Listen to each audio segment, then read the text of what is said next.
And I remember Jesus standing right next to me. I didn't see him. I just knew he was standing right next to me. And he was like, if he goes, no one is allowed to touch him but me. And that was like the most comfort I have ever felt in my entire life. Hello and welcome to Healing Trauma Mamas. I'm your host, Madon Wingo. Thank you for joining us as we share in our stories and experiences of healing from childhood traumas and birth traumas. Listen as we discuss our struggles, our failures, our strengths and our victories, and all those lessons we've learned along the way. Why, hello, Healing Trauma Mamas. Welcome back to the podcast today. I'm excited to bring another guest on today to talk about their journey and to just share with you listeners out there. I've said this over and over, but this podcast is about sharing each other's journeys, our healing journeys, and the things that we've been in, and the process that we've been going through, and the learning that had taken place. And sometimes we're still in places where we're really, still growing and learning, coming out of a specific situation or things. And I just think it's so encouraging. We're told in scripture to encourage one another, and to share with each other. And that's what this podcast is for, to share with one another and to encourage, wherever you are in the process, wherever you are in your journey, that today's, episode would be encouraging to you, that you would learn from it. And with that being said, I want to welcome Mary onto the podcast. Hi, I'm glad to be excited to share. Yay! Do you want to introduce yourself a little bit? Sure can. My name is Mary Sharits. I am a doula and birth photographer. I own Break of Day Birth Photography, birth services. So yeah, I am around birth a lot and I love it. Yay! I'm also a wife and mama of 3 little boys, and it's super busy and super fun.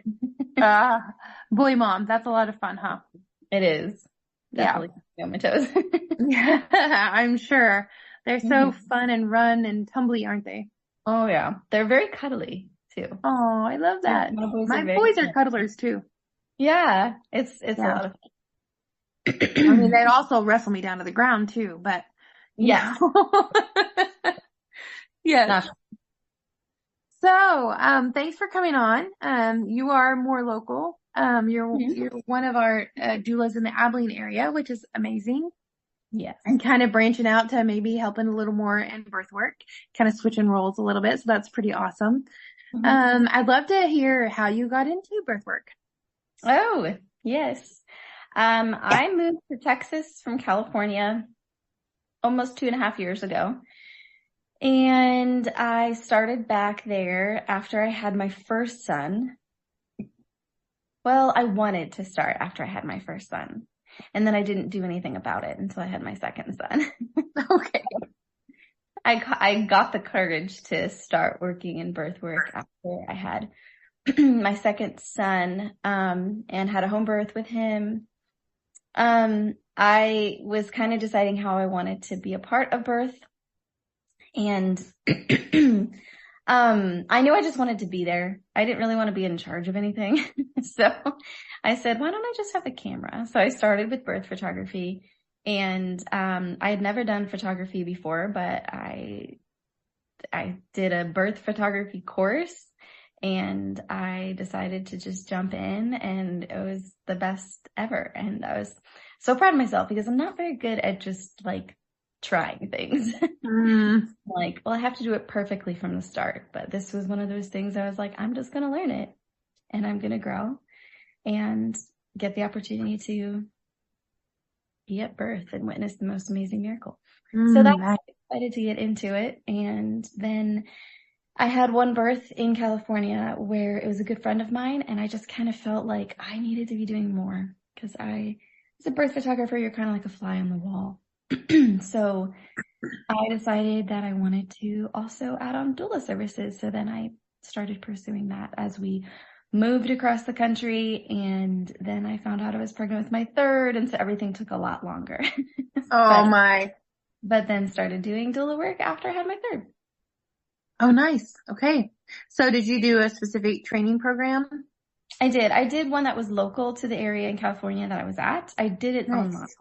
Because once I finally decided to do it, we were not local anymore, but I did that one. And that it was really good. It was really surprising how much like I kind of knew already as I like read through the material, just because I had been so desiring to know a lot of it on my own. So yeah.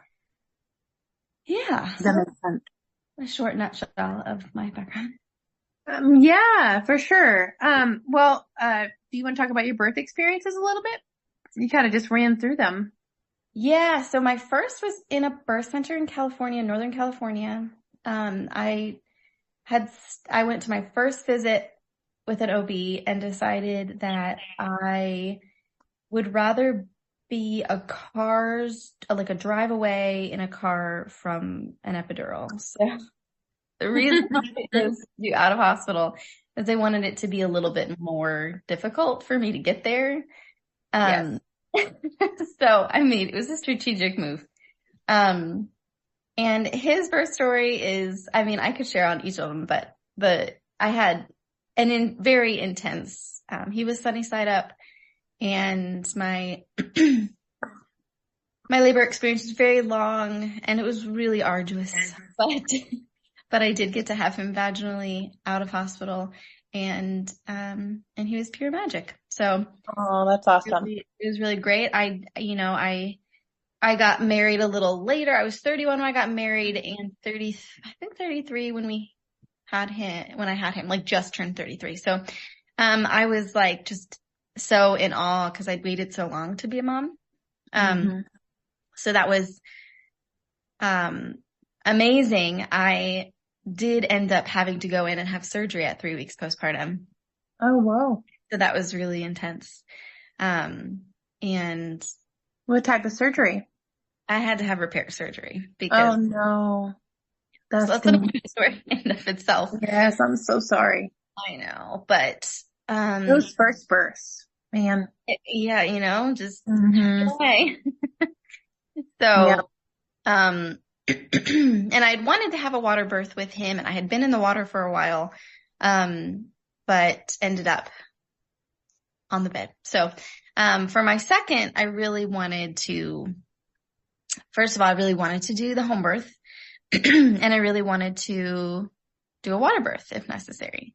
So one thing that they were really close. So they're 19 months apart. So, I went into that birth a little naively, feeling like I didn't process through a lot, but that I didn't really need to process through a lot, which was really interesting because everyone else was like, probably should process through more. But I didn't really know what I needed to process because I was so joyful. Even though it was hard, I was so joyful from my birth, and I didn't feel like anyone stole my decisions. Yeah. So, but it wasn't until I was in labor and some things started presenting similarly that I had to work through stuff like while in labor. And it took a lot longer. It was significantly less time than my first, but still really long and hard. Pretty sure he was sunny side up, for most of the labor, but my water was intact. So for my first, my waters broke first and then labor started. So with my first, we couldn't really shift him much because he didn't have that buoy. But then for my second, I did. So I know when he shifted, and then, I was able to have a completely different pushing experience. My first, I pushed for 6.5 hours. And my second was for 30 minutes, 20 minutes. Something crazy. Oh my goodness. It was so fast. Wow. I had started to push, and she was like, we had tried different things because she knew that there was a cervical lip, and she's like, let's try this position. Let's do this. And I did everything. And she's like, okay, well, he's right there. I can break your water if you want me to. And I was like, let's just do it at this point. He was born 8 minutes later. So it was like the perfect, and I heard the pop of the water bag. Oh, wow. I had prayed the specific prayer that my water would not break. Mm. Ever, but I prayed so significantly. The membrane was so thick. Oh, wow. Yeah. So, and it was like, as soon as that broke, it was like, oh my gosh, this is happening. So, and she broke my water out of the tub, and she's like, oh, you're not going to make it to the tub. And I was like, watch me. And I waddled my little booty right back into that tub. That's hilarious. So I got the water birth and he was 9 pounds. And so it was nice and juicy. And so, Nice. but it was a good second experience, but still, like, the wind was taken out of me a little bit. My postpartum experience was a lot better. I healed really well. But I struggled. It wasn't until after my second where I started having, like, and this was in a later onset of some mental health stuff, but it was about 4 months postpartum where I started having, like, quite a bit of anxiety and just paranoia. Mm-hmm. And then it started to kind of unravel that after my first, I had like some psychosis stuff that I just kind of wrote off. Really? Yeah.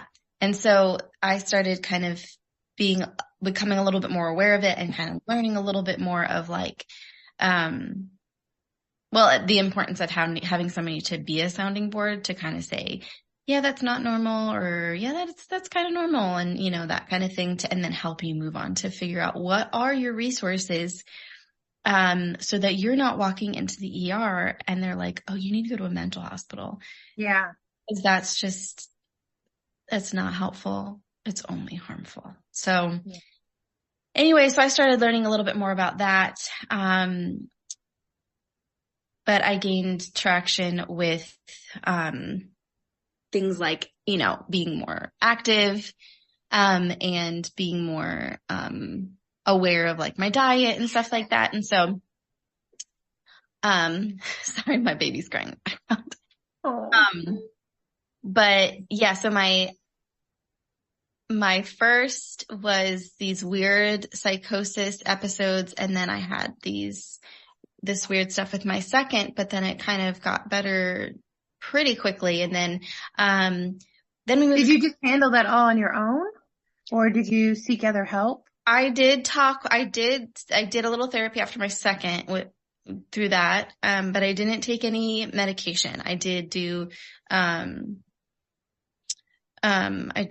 did do some therapy. It wasn't, like, very specific though to postpartum stuff, though she was very sweet and she helped me, like, pinpoint some things, and then it helps me to work on it. But, and it was through this resource that offered free therapy to postpartum moms. So it wasn't specific postpartum therapy, but they had, like, different places that would offer free therapy. And I thought that was really brilliant. Like, that was really awesome that was something that people could take advantage of. So yeah, with my first, it was so hard to know what was what and what was happening, because it was like, I had surgery 3 weeks postpartum. I wasn't fully healed from that birth until I was 5.5 months postpartum. So I'm just like, am I just depressed because I'm here at home? And we had a 2-story townhome, and I couldn't go down the stairs. So my husband would leave for work during the day, and we would pack a cooler and put it at the top of the stairs so that I could eat throughout the day. Aw. Because we didn't have family in the area, and we had friends come and go, but, and people bringing us meals and stuff. But, we figured out how to make things work because it was such a long period of time. Like, when people have a baby, they're like, oh yeah, 6 to 8 weeks, you're fine. But, like, that wasn't my situation. So yeah. But I was also, like, happy to just be kind of sequestered up with my newborn. Yeah, that is kind of a sweet thing. And it wasn't like 5.5 months that I couldn't go up and down the stairs. That was only, like, a handful of weeks. And then we could go on walks and we could do fairly more normal things. But yeah, so when we moved to Texas, we found out that we're pregnant again. with another boy. Wow. So yeah, it was, and I was like, I don't even know where Target is. And I'm like, pregnant? I don't know anyone here, so it was very jarring, Yeah. but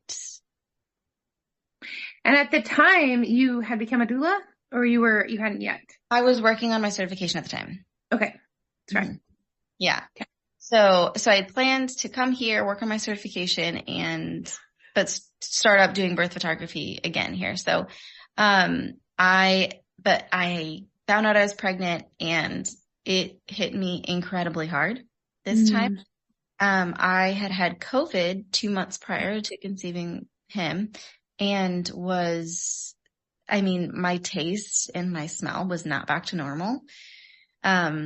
So it was like I got pregnant and it like froze it and it just did not get better. In fact, it enhanced it in a bad way. So everything I ate was like tasted rancid. Oh. It was so bad. So as a result, my first trimester, I really struggled to eat and lost weight, but it wasn't significant enough. I mean, like I hadn't lost weight my first trimester with my others. So I was a little like, oh no, but, then discovered, oh, this is fairly normal and it's not the end of the world if you're losing something like 5 pounds a week. And yeah, maybe there is a concern. Maybe there should be some medication to help you keep food down, but it wasn't quite like that. It was just hard to just keep going. And just the major stressors that we're going through and moving and being in a new place and then you're pregnant. So it was a lot, but, Sure. and then shortly after that, I learned that I had something in pregnancy that could very well affect the baby. And speaking on this side of it, I know now that it came from COVID. Okay. I got an antibody from COVID that was very rare. People didn't really know what to do with it, but it was, one that could cross over the placenta and potentially affect baby. And I had a midwife who was like, I don't really know about this. It's kind of beyond my scope. So we were kind of just like figuring it out together. And I couldn't Google about it. There was nothing. Yeah, because it's not, there's no info. So I had to kind of get creative and I had been in a wellness holistic moms group that I posted a little bit of my story and someone was like, you should join this group. And so I found this moms group that is all about blood desensitization and anywhere from like RH negative, which is the most common because we have a vaccine for it, to all others. And so you can talk with other moms and be like, hey, this is my medical team's approach. Is this normal? What do we think? Like, because you go to a doctor and then be like, yeah, I think I know what to do.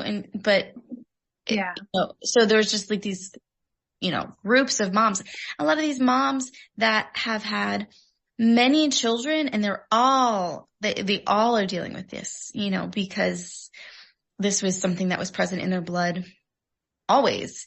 Cause there's lots of ways you can have desensitization from your blood. It could be passed down from, your mom, or it could be you get a blood transfusion. And so then you get the desensitization that way. I had no blood transfusion. Or you could get it the baby could get it from having a different partner. So you'd have other kids that don't have it, but then another child that does because of a different partner. That wasn't our case. It was so, but then people were like, oh, that's such a mystery. And then over time it was like, oh, maybe it's from some virus. And I was like COVID, because that's what I had right before. Right. Yeah. So I just started trying to learn stuff. At the meantime, we were doing blood draws, I think monthly at that point. Yeah. And my levels were just staying really low. So basically we would just see if the antibody was spiking or it was dropping. And most of the time it was just steady, and then it dropped down to almost nothing. So I think there was a couple months that we decided to just kind of hold off on blood draws, and then we checked again and it had gone up again. And so we were like, I wanted to check in with a maternal fetal specialist. And that took me about 7 weeks to get scheduled. So I found out that it had spiked not to a critical state, but that it had spiked, the highest it had been, but, yeah, I just kind of wanted to get more information, and I was deciding whether or not to switch from home birth to a hospital birth. Yeah.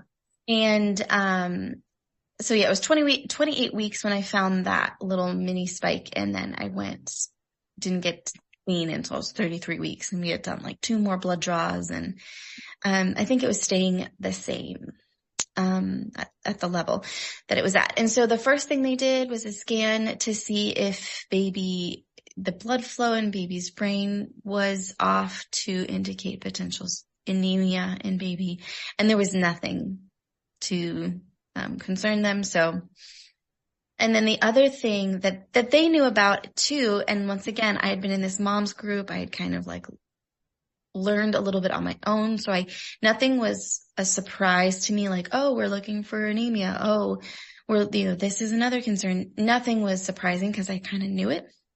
Mm-hmm.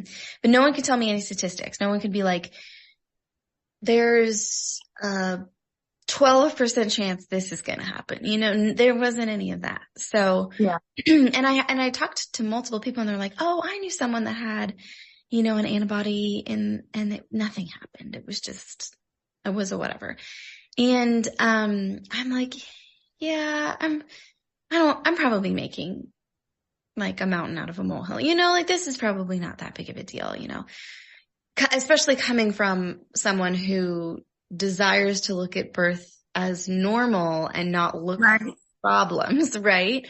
But I was also like, but should I have a little bit more awareness? So it's interesting looking back now, because I almost had this feeling that something was going to happen, but like everybody else was telling me like, nothing's going to happen. And I was like, okay, well, I don't want to be this like, I don't know, hypochondriac's not the right word. I don't want to be obsessed with it, right? I don't want to give into anxiety that I'm feeling. So there was like a lot of praying through, and a lot of like seeking out like, oh, I want to be wise about this. Yeah. So in the end, the maternal fetal specialist was like, I think you should just continue with your home birth. The levels of this antibody are not reaching a critical state. We thought we had checked for the antigen with my husband, and we had run it wrong. So we were like, oh, we should do that now. And the maternal fetal specialist just said, no, I think you're fine. So there was a lot of like, it's fine. There's no big deal. And the other risk that was there was that my son could develop severe jaundice. So when asking the MFM about that, she said, well, severe jaundice is just such a rare thing to happen.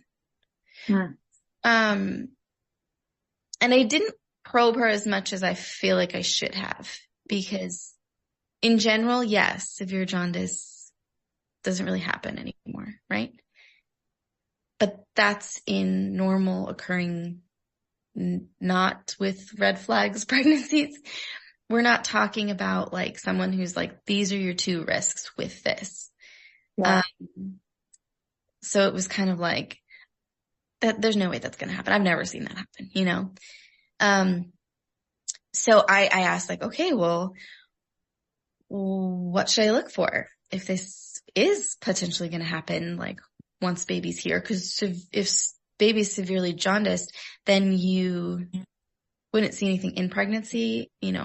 That's different than anemia that you do see and need to act and treat in pregnancy. or at least that's what most people do. But so they said, well, baby will present severe jaundice within like the first 24 hours, And, so I was like, okay. So my guard was kind of down, and we kept checking my blood, and my numbers were down a little bit. Once again, never came close to a critical state. I think I had checked like a week before I had him, something like that. And once again, really no concern. So I ended up going into labor with him, spontaneously at home. But this is kind of an interesting thing, because as we all do at the end, where we're like, let it be done. And with my second, I was early. I was like 38 in 3 days. And I'm like, surely I'm going to have this baby early. Yeah. I did not. And I was like, kind of ticked about it because I'm like, okay, well, can I have him just like a few days before? No, I was still pregnant, and I had a lot of prodromal labor. I had prodromal labor with all 3 of mine. Probably positional issues and whatnot, but, I distinctly really just remember being at the end of my rope. I think Finn is my third. He was born, I have to look back. I think it was 40 and 5 days.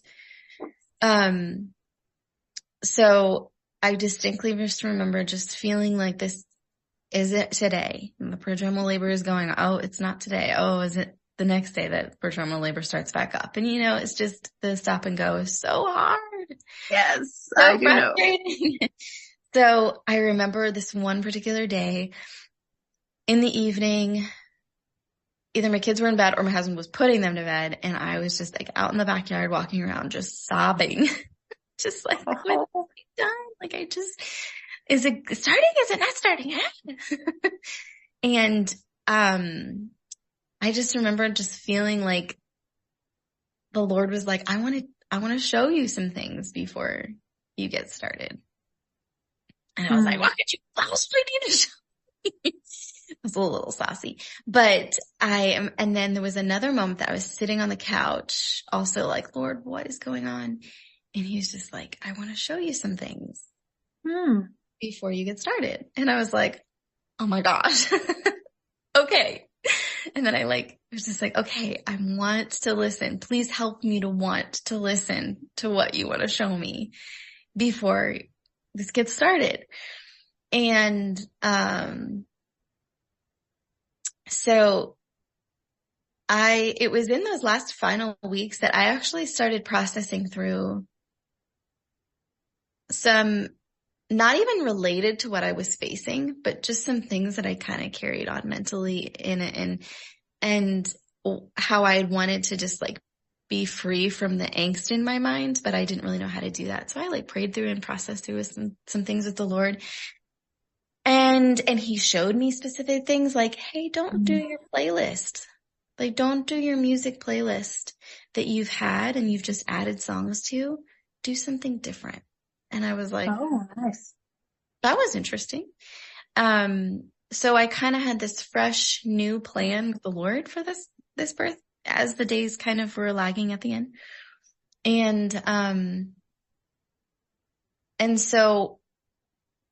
I also felt the Lord was like, when you feel anger in your heart, if you're not quick to speak it out to me and give it to me and move past it, it will hurt you. It will hurt the labor process. And it's interesting. So now with my clients, I actually don't just do the pain, fear, tension cycle. Yes.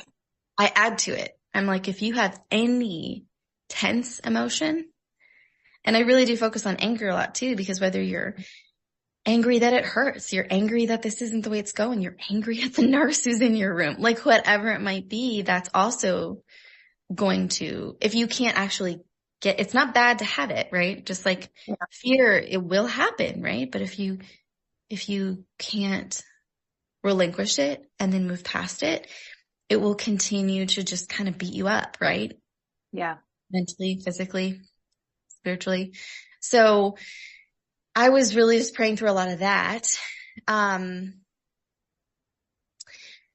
just, as I'm like sharing, I'm like, and then I'm thinking about different things. But, so the day came and Finally. I knew labor. I was like, something's different. I went and got a chiropractic adjustment and couldn't drive home from that. My husband had to come get me. And, but naturally I was like, I have a Walmart order in. Let's go pick it up. So the guy was a little freaked out. He was like, what's wrong with you? I'm like, he was, what? So it was comical. It was early labor. I got home. I was really enjoying working through contractions that were, some were intense, some were really mild. And this was the first time I was really intentional during early labor. So it was really great. And so my midwife gets there. I hadn't really progressed a whole lot, but we just kind of hung out. We laughed in between contractions. I had snacks, whatever. Then it got to it had started around 3:30 in the afternoon. They came around 6:37. And then it was like 11:30. They started spacing out. I started getting less intense. And then eventually they kind of just stalled out. And I was like, oh, what do we do? And so we just decided, let's all go to bed. Midwives stayed. They had an hour and a half drive to me. So like, let's just hang out for a little. Yeah. And my husband was overjoyed to go to bed. He conked out. I could not sleep. So much adrenaline. I tried my darndest, but oh, it's so hard. I was still having contractions. They were farther apart. So maybe I would like doze between, but not really. And then it was like 2:30 in the morning and I heard some stirring. So I went out as it had just stopped and I just said, nothing's happening. Just go home. Just go home. Mm-hmm. And that was a big thing to say because they were far away and whatnot. But I also felt a lot of peace about making that decision. And so they left a little after 3 probably. And as soon as that garage door closed and I like waved and I was like, I was like, oh, I can rest. I can be at peace. I'm going to go sleep. So I go lay down and I was laying down for maybe 5 minutes and then suddenly the most intense contraction. Oh! And my eyes go blink. And I like had to sit up and kind of catch my breath. And I was like, oh. But I laid there for a little longer and the Lord spoke to me. He's like, I've done the work that I wanted to do to get you to this place. And now it's happening and you can do it. Like I'm paraphrasing, but that was basically what he was saying to me. And I just started crying, laying there. Aww. And I had the most tangible peace probably to date. And I would probably compare it to later on the peace that I experienced through what was coming. And so I got up out of bed, did not wake anybody because I was like, this was the first time that I fully understood what it looked like to not have eyes for the purpose of not having to perform. Like, so I did not have, my midwives there and I'd realized this is going on, I realized, oh my goodness, I always feel like I need to have the midwives like there the whole time. And for my other 2 births, they were there like the whole time, which is not super common. And I think they probably felt like I needed that, but it was just feeding this fear, right? It's not their fault.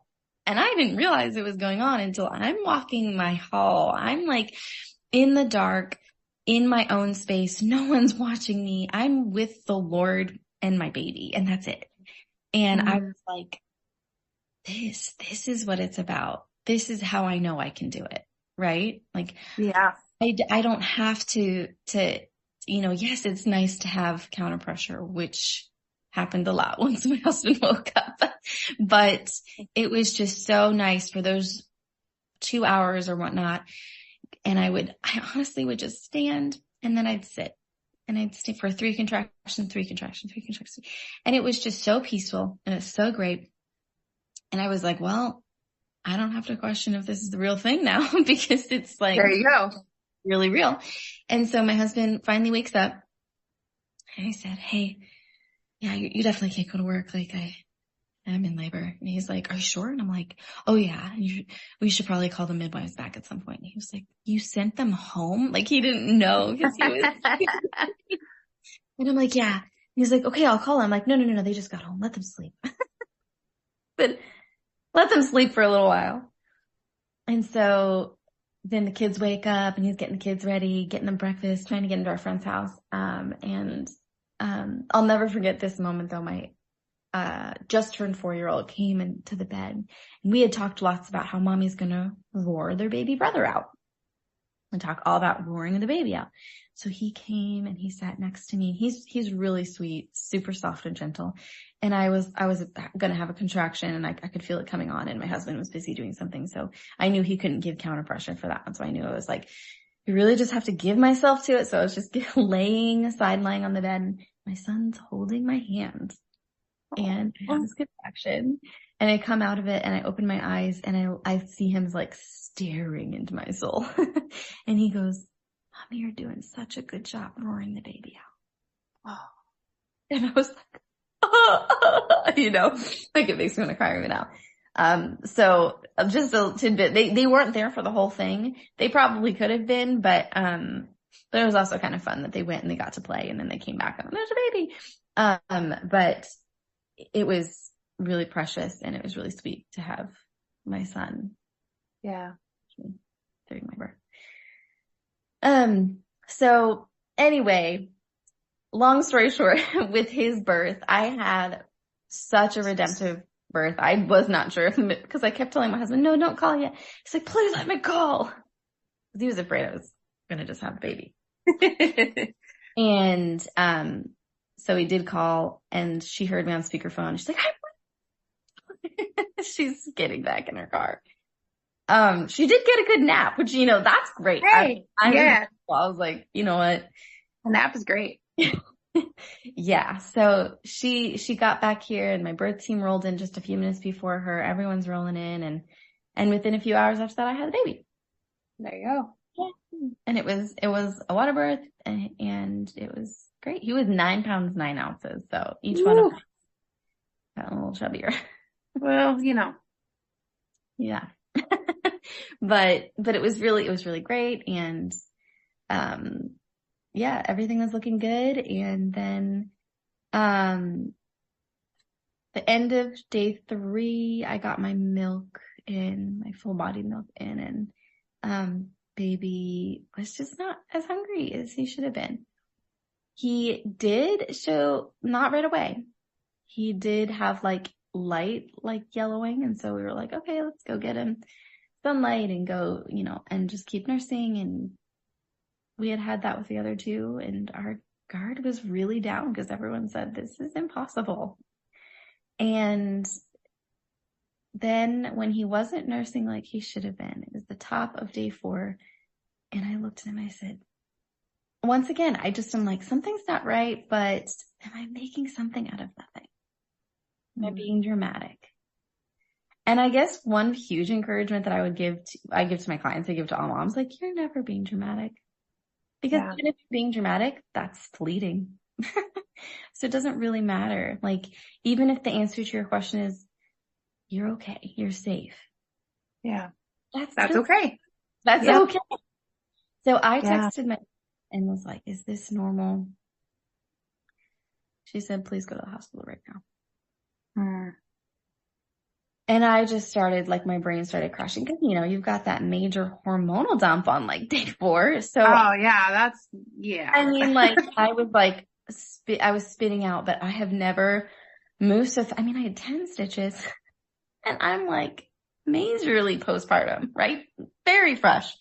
And I'm like running around. I'm like, I don't have things in the diaper bag because we had a home birth, right? I don't. Right. So, but the car seat was installed. Praise the Lord. Like we do that kind of stuff right before, regardless of, home birth, because you never know. You might need to transfer and it might need to be in the hospital. So I put him in. No, this is actually very interesting because I was getting mad at my husband because I was in bed. I wasn't going to go and walk him outside.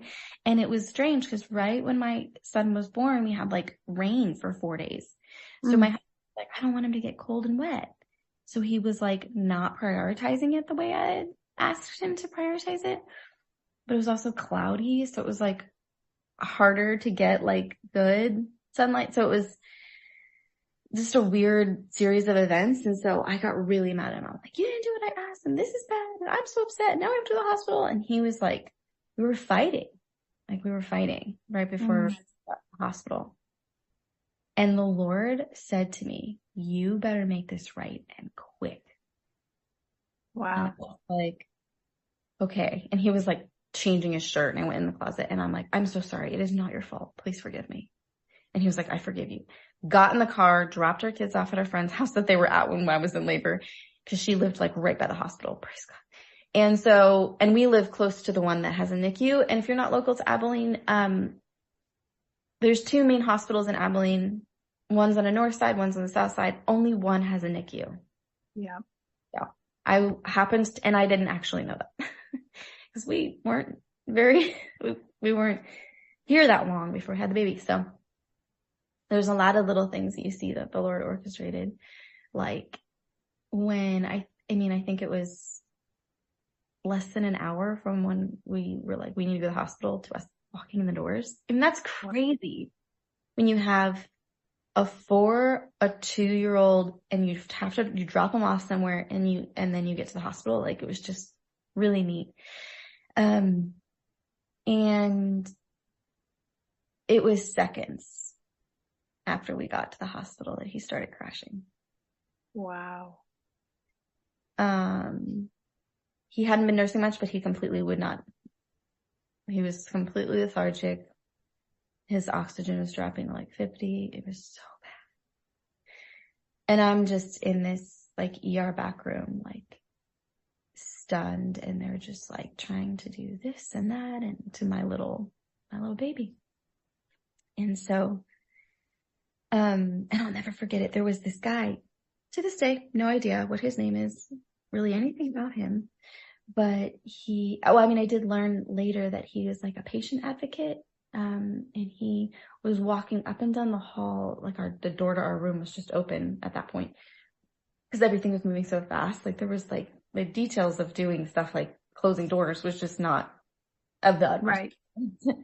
He's walking up and down the hall, and at one point, like they had drawn blood because they wanted to see what his jaundice levels were because he was practically orange at that point.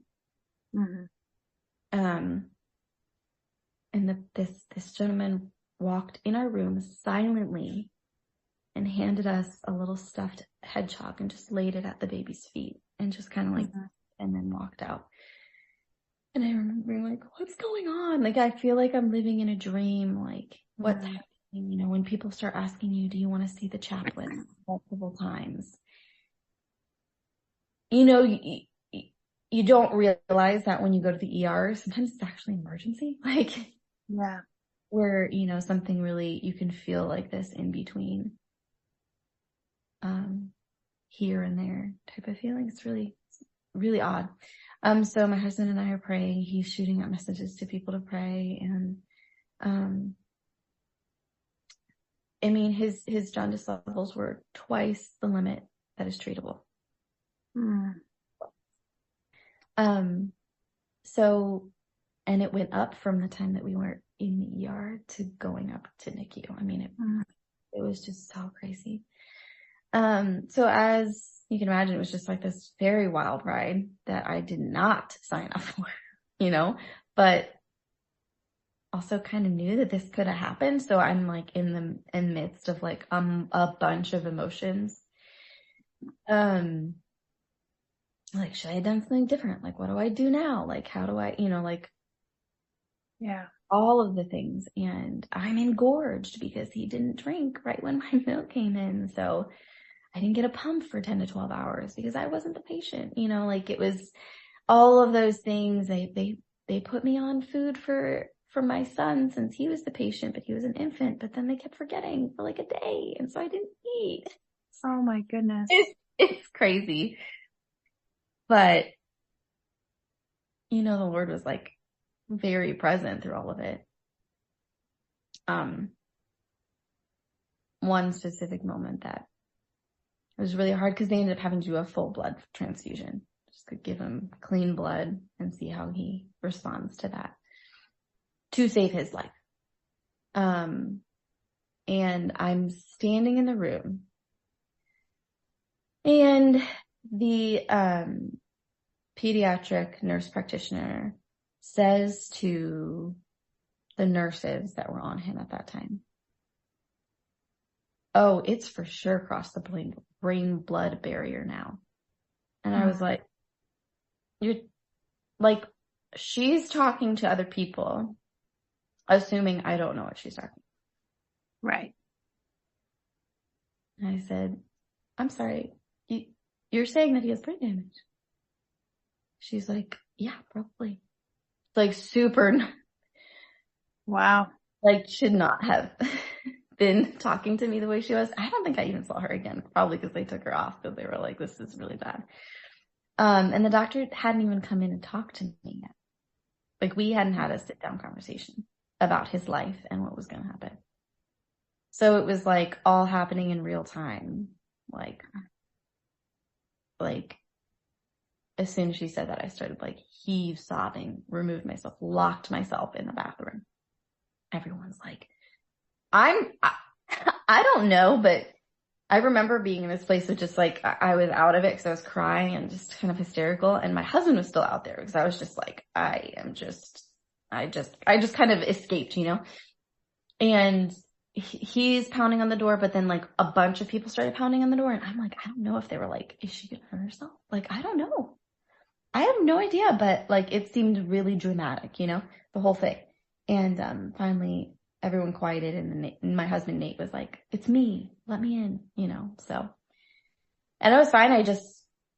Fine in a sense of, fine. I was not fine, but I was safe. I just needed to like respond to what was happening. Yeah. Emotionally. And so, but then I was able to be stable enough to go out and just be in the room, like eyes on him. And he had like 7, 8 lights on him. It was crazy. And he's strapped up to everything. And he's, like, "I'm not holding my baby. I should be feeding my baby. I should be those things." And I'm terrified. Like, is he going to die? Like, what's going to happen to him? And I remember feeling like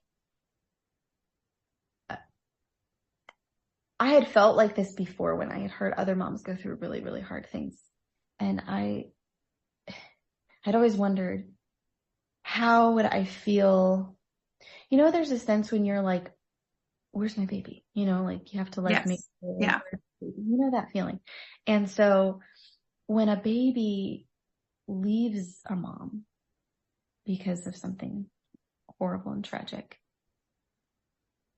like, does the mom feel like a perpetual, "Where's my baby?" Like, is my baby okay? Like, they carry those feelings day in and day out. And I was feeling that, right? And I was feeling like, what do I do? Like, if I am supposed to, like, you get these really specific rush of like hormones to take care of your baby. And then, so I was feeling a lot of like that fear of like, well, where's my baby going to be? How is it going? How is this?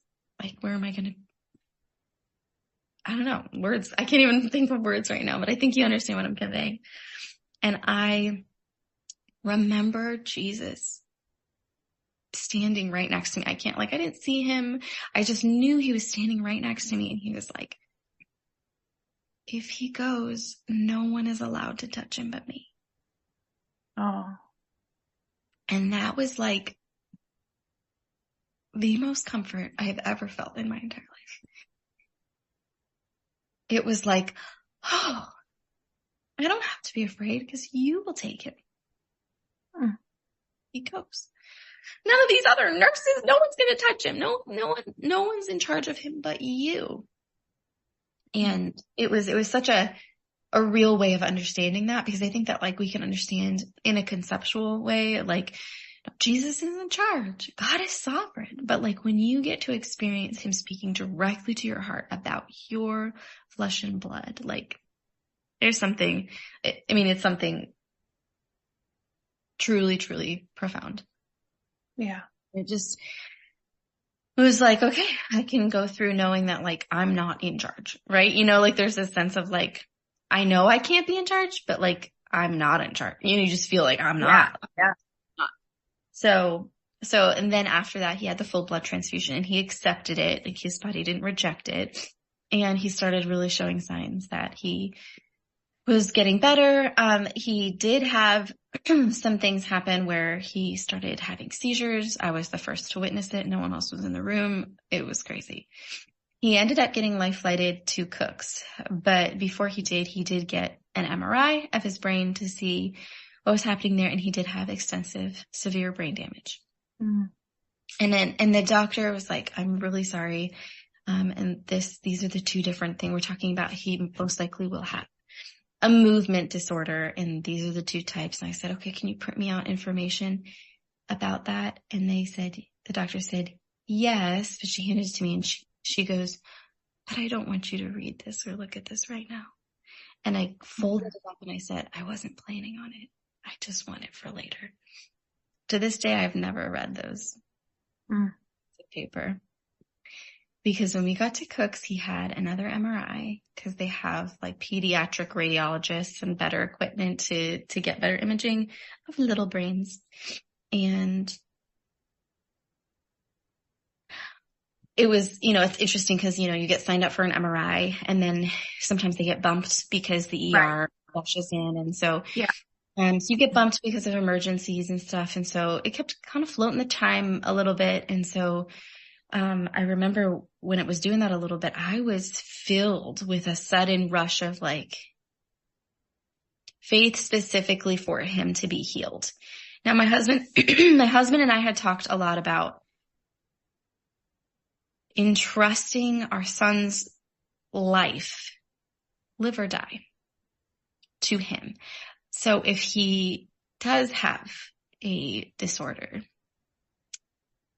trusting that the Lord will carry us through, like loving him and caring for him and teaching his brothers how to do the same and all this stuff.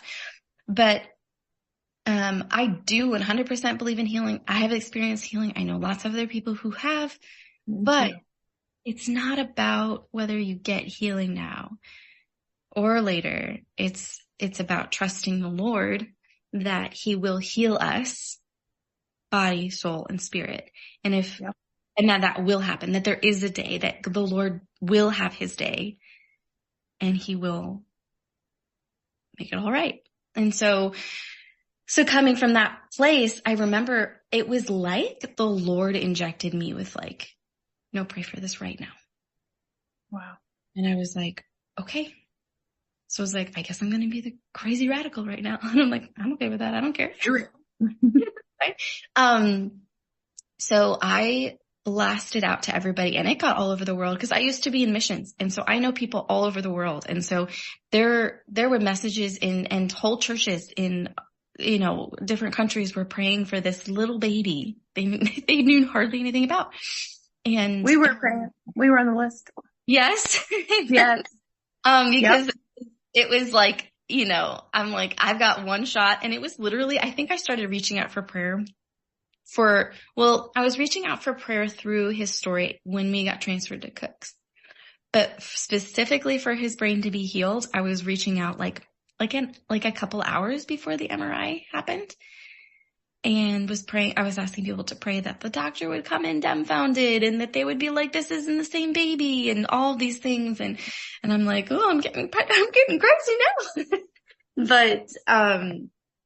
But I was so filled with faith and like joy for it that I was like, I already know that I'm going to like entrust him and my husband's, like our whole world to the Lord. So it was right. Yeah. And so we're asking lots of people to pray. And, I mean, here's a spoiler alert. I was filled with faith but I was still Mary's brain that was like, it's probably not going to happen. Mm. Not like a Debbie Downer, but like, it was kind of like, eh. And my prayer before he went back for the MRI, I went over and I just touched his like hand and I just said, be healed in Jesus' name. And then I walked away and I was like, I don't know if anything's going to happen. I was just like, so like overwhelmed with what I was asking. Felt just so big, right? You know, like, Yeah. like I'm not praying a headache go away, which he gets rid of, praise God. And that's amazing because headaches stink, right? But it's just like a brain, right? I'm like praying for a brain, but like God makes brains. So what am I afraid of? So he goes back for the MRI. He comes out and the doctor calls us in shortly after. It really wasn't that long after. And she was like, I don't know what happened. I called the pediatric radiologist back on the phone to make sure this was the same baby. Looked at my husband, like my head went straight to my husband and I was like, what's happening? And he was like, is this real? Like we were both like, is this really happening? She goes, the doctor is like, and the doctor was like, yeah, this is really happening. He doesn't have any signs of brain damage. Woo! Like nothing. Yeah. And this is really cool because the nurse that was taking care of him that day, she hadn't said a ton to us, but she was really like sweet and soft. And she out loud goes, it's a miracle. Jesus healed your son. Like out of nowhere. We didn't know she was a believer or anything. And I was like, oh gosh. Yes. It's awesome. It was like the room declared and proclaimed it. It was amazing. So we couldn't believe it. And then my sisters had flown in to take care of my other sons, like at a hotel while we were like at the hospital, like on and off.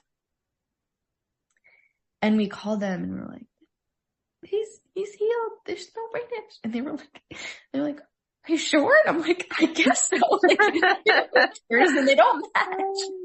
My dad was like, well, something wrong with the first MRI machine? I'm like, no, no picture. So it was very triumphant. It was really joyful. And I got to share with everybody and testify how the Lord heals and that he is who he says he is and he will do what he said. Amen. And so it was a very powerful moment. And then, as we were leaving, they actually did a hearing test on him that he failed and he had severe hearing loss, whether it was from the transfusion and all of that. And then 3 months later, he had another test and he was completely healed of his severe hearing loss as well. So it was like, it's so exciting. I love it. We were signing up for a sign language class. We were like, Lord, we will do whatever we need to do. Like, we know that you can do whatever you want to do. But so that's, that's it, the gist of his story from that moment on. We had like follow up OT and PT and feeding therapists and stuff like that. And they just kept saying like, there's really no reason I should be here. They kept saying like, this doesn't seem like the same baby from my chart, like all the things. But we still followed through like with different, like just following through the first year to kind of see where he was at. And actually most of the therapists dropped off except our like deaf, hard of hearing, like educational specialist who is a believer. And she's like, I'm going to just keep coming to see you. And I'm just going to believe that every single thing is fine. And we just kind of got to like connect, which was actually kind of a lifeline for me because as soon as he got healed, it was like, everything's fine now. But I wasn't fine. Yeah. I was really struggling. He didn't want to nurse as much. He wanted bottles and I couldn't keep up with his demand. It was like he left the hospital. He was having like what, the hospital will say is like a normal amount, every few hours or whatever. And it was like we left the hospital and he just started screaming because he just wanted to eat more. And so I had been keeping up with his supply, but I couldn't any longer. And I really crashed mentally from that and just a lot of things. Cause I mean, like I literally had to pause my healing. I was in so much pain trying to do everything. You know, I'm like going on out of town, going on a trip, like walking up hospital halls. Like I didn't push a baby out, you know, like a few days prior. And I mean, I know that's a no-no, but I had no choice, right? Like I had to keep going. So my healing didn't really take that long, but it almost felt like it restarted. And then I did start to feel a little depressed. And then I started to feel, here and there, I started to feel really anxious. He was born at the end of April and my husband's a teacher, so he went on summer break at the end of May. Obviously he had to be off work while this was happening. So we went back for like 2 weeks and then he came home for the summer and we were doing okay, but I wasn't really doing okay. And I didn't have a lot of check-in for like, I had like a couple of sessions. I was like, I'm fine. Everything's fine. I'm going to get back to normal.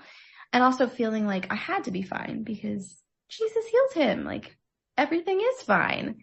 But it wasn't, you know, but, I didn't really know how to communicate.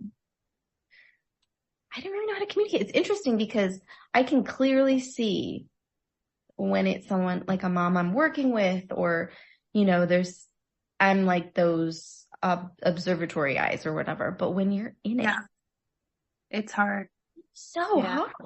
It is so hard. And I didn't know, like my brain was having like reaction to the trauma, where I like couldn't breathe and I would like have like actual physical symptoms, because of the wiring getting changed in my brain, essentially, you know, that's essentially what's trauma. And I ended up having like just short of a mental breakdown. Like just so much, like a lot of, well, it was really the brink of psychosis and the most severe anxiety that I've ever been in, where I literally kept falling to the ground because my body was shutting off, like my nervous system was shutting down. I couldn't hold my weight up. Like my body was sputtering out. And the Lord provided. It was so crazy because I'm a birth worker, you know, I know of, or I knew, or was at least in contact with both birth workers in the area. And so I had known a midwife that can prescribe, and I knew that she had that. And so that was a resource that I wanted to like know about for my clients to have. And so and I hadn't actually started with clients, but it was just something like, I'm a information hog. Like I love getting information. So I had her number. I had kind of communicated with her a little bit back and forth. And I texted her this one particular day and I was like, I think I need to be on medication. I finally was like, I'm just going to say something like, cause I'm not like a medication person. So I knew that I was like, okay, I'm to the point where I can't pretend like it's going to go away and it's going to be fine. That evening, so I had already scheduled something with her. This was a Wednesday, scheduled for Friday. That Wednesday evening, we were like, we need to go to the hospital. About to get in the car, and I text this midwife saying, I'm going to the hospital. It's gotten very bad. And she texted back and said, I'm not supposed to be, but I'm at my office. Come right now and I'll see you. She better listen to this. But like, and I've told her so many times, but literally my children only got an hour away from me. Wow.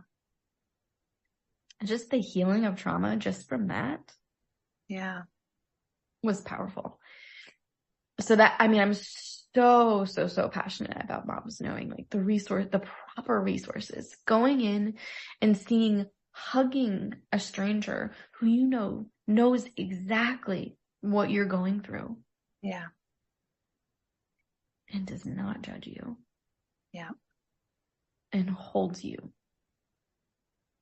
She holds space. She holds your hand. She holds, you know, what she needs to do to be able to get you what you need quickly. She's like, well, it's pretty clear that you need a little help. And so I'm going to send it in. Within an hour, I had a prescription. Wow. So, and I had like people from my church being like, oh, I'm going to send this person over to help you with the kids for the next few days so that you know, because when you're adjusting to a medication, it's kind of intense. Yeah. Yeah. So, and my husband had just started up school again. So the Lord just provided all these things. And my kids saw a lot of mommy being really sad and stuff. And so as I'm like adjusting the medication, I was like, oh, is this what people experience?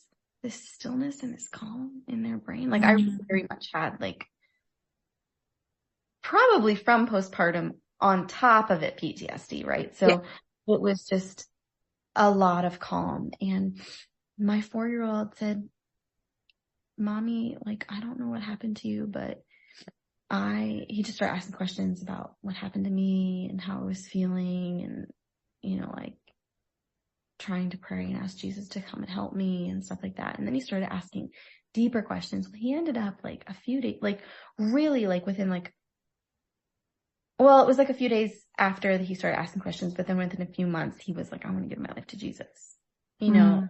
So I was just like, how can I be like, oh, like, I don't want people to know about this. Like, no, my weakness, the Lord brought my son to him. Yep.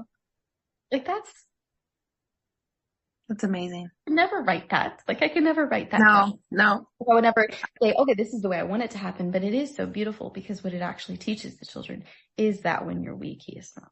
Like, that is really literally what it teaches your children in a very practical way. So anyway. And he turned that thing into something good. Yes. Something good to come out of it. Painful into something so good. And yes. Something that brought forth so much fruit, so much joy. So, yeah. Yeah. That's amazing. Oh, I know there's a lot. I knew I was going to cry. I didn't know why I didn't bring any tissues over here. They're like, no. It's okay. I didn't have any by me either. Thank you so much for being vulnerable and sharing that. Yes. I just know that there's a mom listening to this that just needs to hear it today and that she shares in some of what you've experienced and that just hearing how the Lord just spoke to you through it and how you put people in place perfectly, for the situation.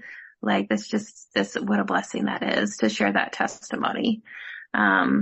It's so healing for others to just hear that. And I know it's healing some to even just talk about it and just to, just to share and remind yourself sometimes when I'm sharing stories like that of testimony, it's like reminding myself, oh yeah, and the Lord said this and that, and this happened and that happened. And it's okay. Like I was just talking to somebody yesterday about a traumatic event that they had went through. And in the traumatic event, the Lord like performed a miracle through them. Like it was like absolutely outstanding. Christ working through them, miracle in front of them. They were struggling with, and I've been there before, afterwards, after everything's coming down off of it, like they lose it, right? And you cry and you're upset and then struggling later. And it's like, how is that possible? How can I be in one moment that I am like proclaiming truth over this child and miracle happens right in front of me. And in the next moment, I'm on my knees in a heap of a mess and riddled with like anxiety at the second, like how can those two things like happen in the same space? Like, and just trying to understand like what happens to our body and what it does in that moment. Like they're both still true things. It doesn't one doesn't negate the other.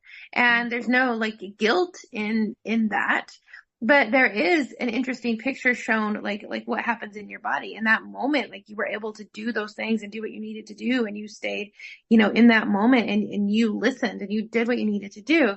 And then as the body comes down from all that, it's stored up all this, not just adrenaline, but the stress and all these other hormones have got all stored up and then they need to go somewhere. crying is wonderful. Let it out, hugging somebody and crying, and talking and all those things are wonderful to let it out because you need to do that. You need to deregulate or not deregulate, to regulate your body. You've got to get your system because that's a physical response to the situation. And so it makes perfect sense that would happen. But then what happens is it can go really bad if you're not vocal and somebody's not speaking into you and you're reminding you of the truth and of what it is like what you're experiencing is absolutely real. And we want to help you with that tremendously. Let's remind you of the truth in this situation, right? Because we have that tendency, like you did the blame for a second, right? We have that tendency to feel so much guilt over the situation. Like, how could I have prevented this? And what could I have done ahead of time? And if I'd have done this, this, and this, it would have been so different, right? None of that's helpful.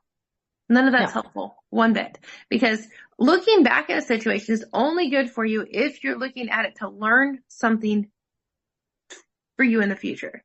But it does no good if you're just looking at it just to rehash it and to rehash it. And our brain tends to do that as like a defense. Like, okay, if you can just figure out, then you'll be fine. Okay, if you can just figure out, then you can just, and it just cycles because there's no real conclusion for it. And that actually will just add to the confusion of your mind. I started going to a postpartum counselor who I'd seen a couple times, but I started going to it regularly. Like, it was like, no, this is a necessity.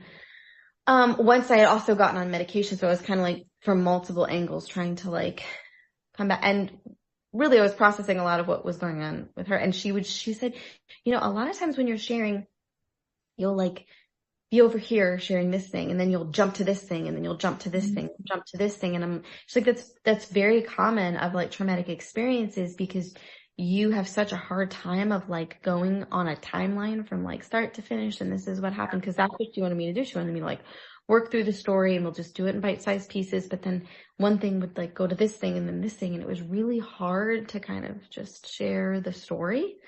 Yeah. In detail, because one thing then will bring this emotion up. Well, I'll feel this thing about this person or this thing or whatever. Yeah.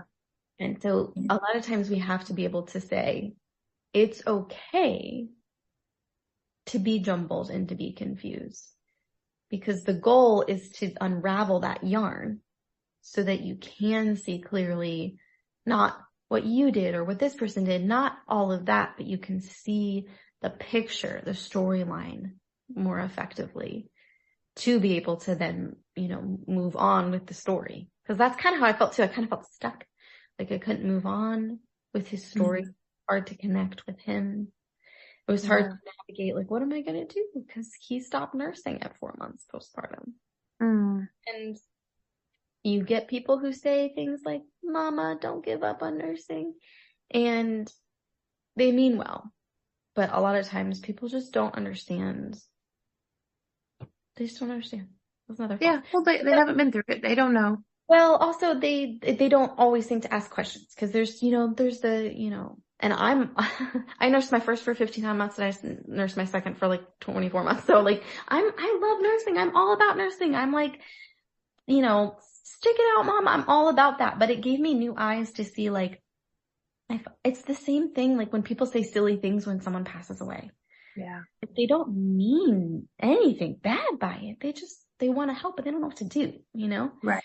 And I did have a few people who were like, oh, well, have you tried this, or have you done this, or have you done that? And I'm like, yeah, I maybe could have done different things, but also, no one got me a pump for 12 hours and I was engorged, and no one fed me for 24 hours. So my establishment of my supply wasn't great. I very much encourage my moms, like, I know it's so hard.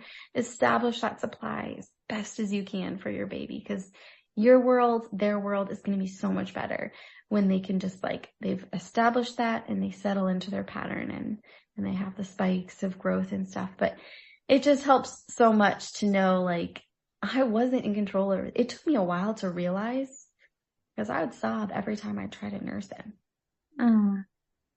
And I was like, I can't change the fact that I can't for whatever reason, supplied more milk for him. Like, what is wrong with me? And it was so hard.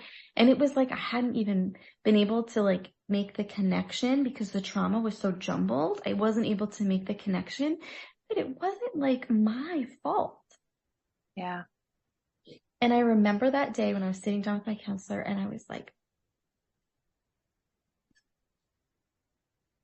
well, actually, we talked about different things, and it was actually, I was driving and I was crying about it again. And then I was like, I had that thought, it's not your fault. And I said it out loud to myself. I was like, it's not your fault. Like, it's not your fault. You didn't do anything wrong. But it was so hard to get to that point because trauma can be so jumbled up, but it does come if you want to like work through it. It will meet you where you want to be, So, and that was, I didn't realize how strong of a hang up that was in me being able to just heal and move on. It was so strong. And that was even hard for me to overcome. Like, why is it such a big deal? Like, get over it. Like, just get over it. Like, yeah. Fine, you can feed your But baby. as a mom, especially, you internalize that big time, and the it's not your fault thing. Like we tend to take on all those things. We tend to take on guilt for things that aren't ours to take on one bit, and definitely we do that. We blame ourselves, for all these little bitty things and big things, and none of it was your fault whatsoever. But we do that and store it. So I'm so thankful that you recognize that it doesn't matter how long it took. It matters that you recognized it and you were able to say it out loud and have healing from that. Yeah. And it was interesting because when I started kind of, even right after I got home with my son, I'm like, I know I have to process things, but I want to process them properly. Like, I don't want to be like, say all the right things. None of it's your fault. You're okay. But I wanted to actually be like a real, like, balm in my heart of like understanding, like, this is like the Lord looking at you. It's not your fault. Like, it really be meaningful, because I knew that was the only way for me to be able to actually move on. Like, I could mantra all of the things that I was supposed to say and do that I knew I was supposed to say and do. I had so many people look at me like, just so you know, it is not your fault, and I was like, I know it's not, but I knew there were different things that like were hangups, like the nursing thing. No one said it's not your fault that you didn't have enough milk, but people said different things because they think they know about all of breastfeeding and how it goes and how it works and stuff like that. So I actually didn't even remember that I didn't have a pump for 12 hours and that I didn't get fed. I had a mental block because I was so fixed on my body's not doing what it's supposed to be doing. What's wrong with me? Yeah. I was like shocked when I realized, holy cow, I didn't actually have the nourishment and the tools that I needed. I did not have my to be able to nurse. I remember I was trying to nurse, and when we figured out we needed to take him to the hospital, that was like the catalyst of the start of the trauma. Yeah. Like that's the moment that I realized, like, I can't do for him what I need to do for him. We need help. And that was where it was really overwhelming, and I needed to let that go. Just like Jesus standing in that room being like, I will take him if he goes. I am in charge. And you have to learn that over and over with all your children, right? Like we had like a freak accident with my first where a fork fell in his eye. That's a whole nother story. He was 3 months old. And we're like, are we negligent parents? Or are we just caretakers for our children? Yeah. That's the Lord entrusted. And we do the best, and we just trust the Lord through whatever happens. No, there's not saying that we don't make bad choices, because all of it. Right. And we have consequences of those choices for sure. But I think that in my head, I was like, no, if I just do all the right things, I'm the best parent, and he's going to turn out perfect, weirdly in my brain. But then I was like, I didn't account for accidents. Like I realized that. Yeah. I'm like, oh no, oh no, but Mm. yeah, so there's all of those layers where we realize again and again, I need to continually entrust my child to the Lord. And then again, and then again, and then again. Yeah. And if you're listening and you don't know the Lord, I guarantee you placing your children in the Lord's hands will feel like a weight off your shoulder. So if you don't know him, it's probably time. Thank you for listening. May you be encouraged and strengthened by what you've heard today. Remember, you are dearly loved by your Creator, so be who He created you to be. May you go in peace, friends. Till next time, Shalom.